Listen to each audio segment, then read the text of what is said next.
posture can have a lot of effects. The reason why we want to have good posture, there's a number of reasons why we want to have good posture. One of them is that our bodies are meant to be in a certain alignment.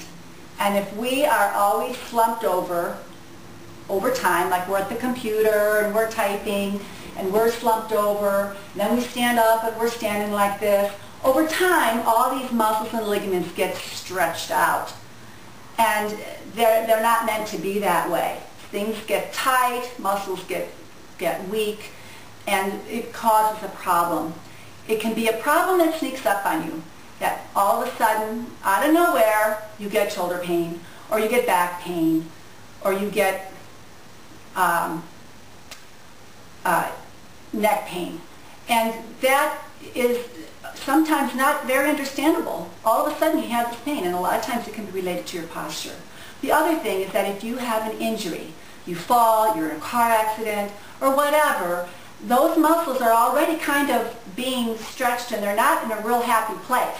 So then they're injured, and it takes a lot longer to get better, to get the health of those muscles better. And unless you work on your posture at that point, it will take a very long time, or maybe they just really won't heal. The other reason that you want to think about your posture is that sometimes it can relate to your confidence. If you have good posture and your muscles are all working in the right way, you feel more confident and you look better, so you feel better in general. So those are my tips for today, and I'm going to explain it a little bit further. So let's look a little bit more into posture. Our skeleton, our bones,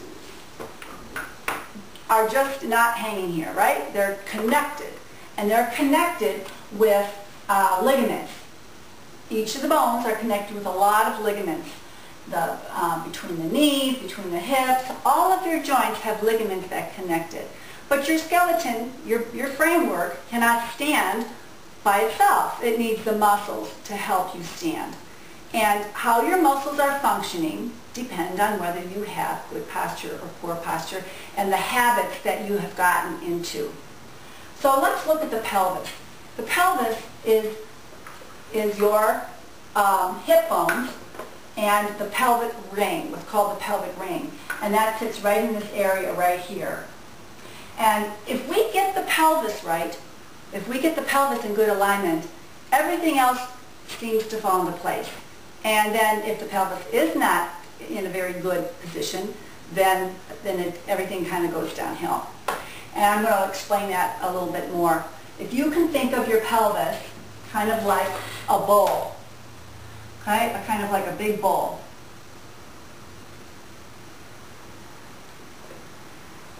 So that's kind of the pelvis right over there on this little guy.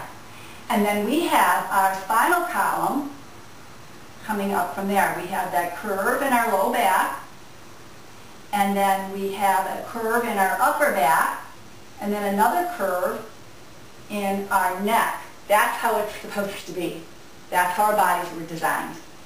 And then we have our head, right? Just like our little guy over here. So that's how it's meant to be. Then we have our little tailbone over here.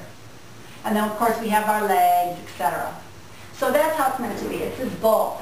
So if you have a bowl and it's supposed to be like this, but then we're walking around with our bowl like this, it changes all of the relationship. Everything changes.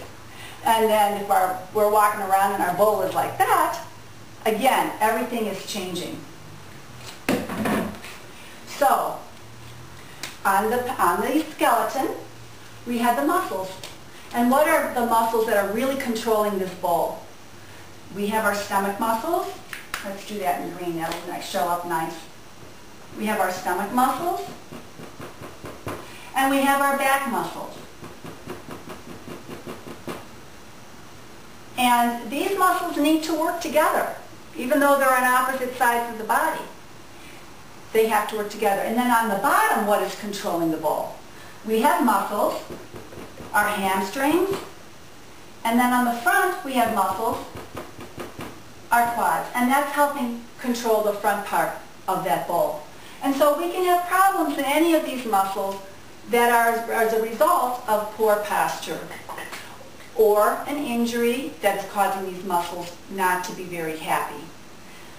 So if you can imagine somebody that is overweight or pregnant, because you still have the same problem, and their stomach muscles might look something like that.